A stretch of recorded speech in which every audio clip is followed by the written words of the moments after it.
So back in the early 50s, or prior to about 1960, a lot of brands and a lot of designers were creating small product lines and selling them locally to local consumers. With the rise of advertising in the 60s and 70s, the business model changed quite a bit. And because of advertising, key styles, key items were advertised all over the world, and product lines were created by brands in very large quantities. The way they did this product creation was that they designed in their local head office, and then usually sent the all of the content overseas to usually to Asia, and had it produced in factories in very large quantities, and then shipped back to the home consumer. This product development process relied on a lot of local designers sending their information over to the factories producing samples or prototypes, sending these prototypes back and forth as decisions were made, ending up with physical samples that were then used to make decisions on the product line and then sell those products into accounts, so sell to wholesale accounts. So as the industry has changed with the rise of the internet, what has happened is that what was mass advertising at a very sort of macro scale has now become much more micro advertising. So with the internet, you have very locally focused information being disseminated. You have multiple sources. You have lots of new ideas. And so you have less standardization of thought, basically, and more broad collections of new and different ideas. And so what that has allowed is the consumer to spot interesting trends and ideas and concepts that are unique to them, maybe local to their to where they live, local trends, and want to be unique and want to be an individual in the way they express themselves through fashion.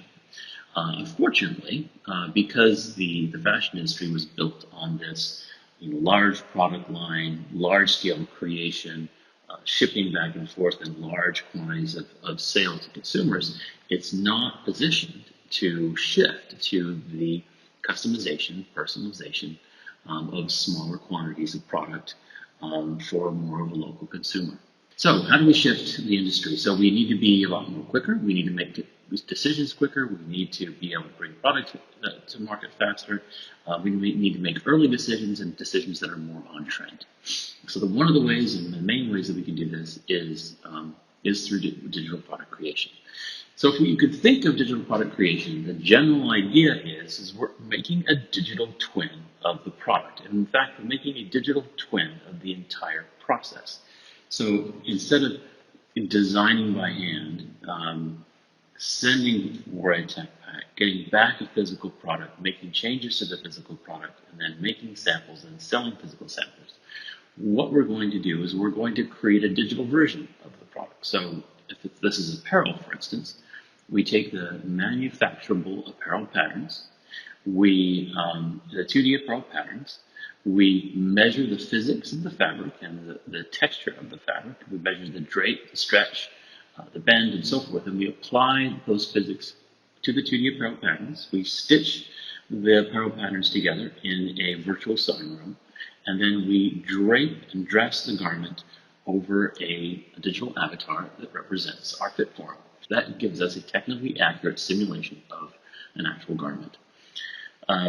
So now we can make quick decisions on that. So something that might have taken weeks or months to produce in Asia, we can produce on our desktop. We can make decisions quickly. We can show it to our design team. We can even share it with the consumer to say, is this what you guys want? Is this interesting to you? And get those consumer insights very quickly. So what this allows us to do is build a process, which I like to call plan, create, make, and sell. So we can plan visually with information connected to data. We can create digitally using digital design tools and color, material, and graphics, all digitally. We can communicate this digital information to the factory that can produce a physical garment.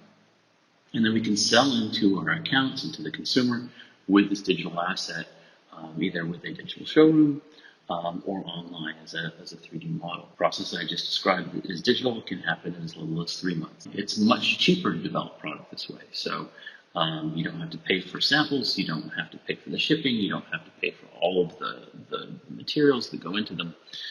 So it's much more efficient from a cost perspective. Allows you to make money. So the idea of that because I can make decisions much more quickly, because I can make assortments much more quickly with a visual representation of the garment that looks more real to life, and I can catch mistakes more quickly. I can build a product line that's better assorted, that's more consumer relevant, that's more trend relevant. I can get insights from the consumer. And then I can sell it in more effectively because I have a better storytelling tool. So how do we need to train people differently? How do we need to change the way our universities and colleges work in order to better fit this new process? So we don't necessarily want to get away from teaching the traditional methods, but we need to add an additional piece. We need to add how you use these digital tools to create, not just to create those assets, but how to actually use the entire process. So how do I make decisions with digital assets? How do I create a product line? How do I create a fashion show? How do I sell with these assets? So yes, we need to teach these digital tools, but we also need to teach this digital process and how it fits into this new way of working.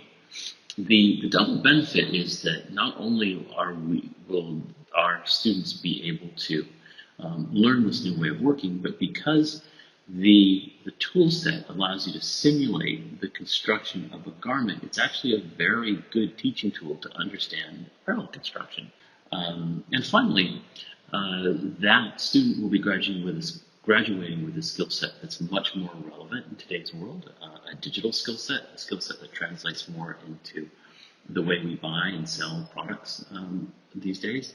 So a more effective way, more modern way of bringing product to market, a much more easy way of learning the apparel design process in and of itself, a much more effective way to create an entire product line, and then a much more impactful skill set, a much more relevant skill set in the marketplace once they graduate.